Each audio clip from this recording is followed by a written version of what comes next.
In our first reading for today, the prophet Jeremiah is told to go to the potter's house, sort of watch and learn.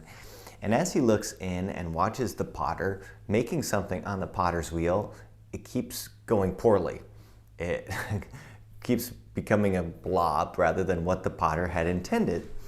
And God says to Jeremiah, this is an analogy for God's people's relationship with God. That God tries to make them into who they're supposed to be, and things get off balance. Things don't go the way they should.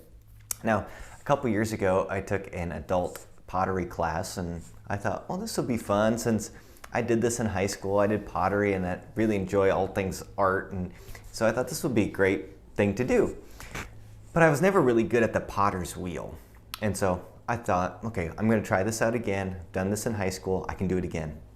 So I got my blob of clay, and I threw it on the wheel, I centered it, and I was ready to make it tall again. And so I was like, I'm gonna make a coffee cup. And my first attempt turned into a blob. My second attempt turned into a bowl, and my third attempt turned into another blob. Now, when this happens and it turns into a blob, what you can do is you can take that clay off the wheel, you can throw it in the bin with all the other clay that's gonna be recycled, or you can make it into something in that moment.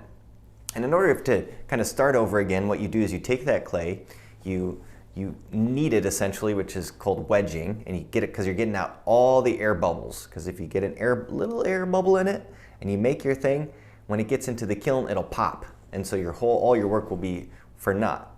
So you wedge it, you get the air bubbles out, you make it into a nice little ball, plop it down as close to the center as you can get it, and then you have to make sure it's centered.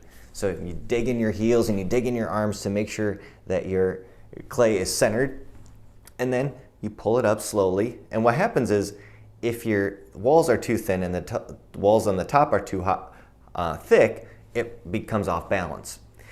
Now, I think this analogy of a potter's wheel is a great analogy for our spiritual lives.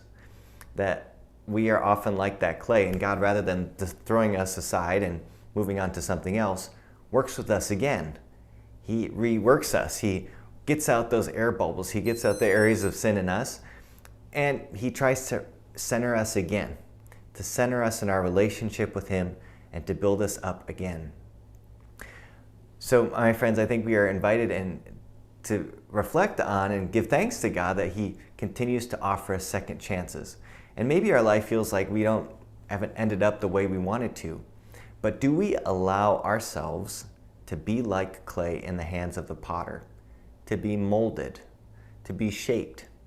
And when we mess up, to allow ourselves, God, to purify us of our spiritual air bubbles and to be centered again in His love.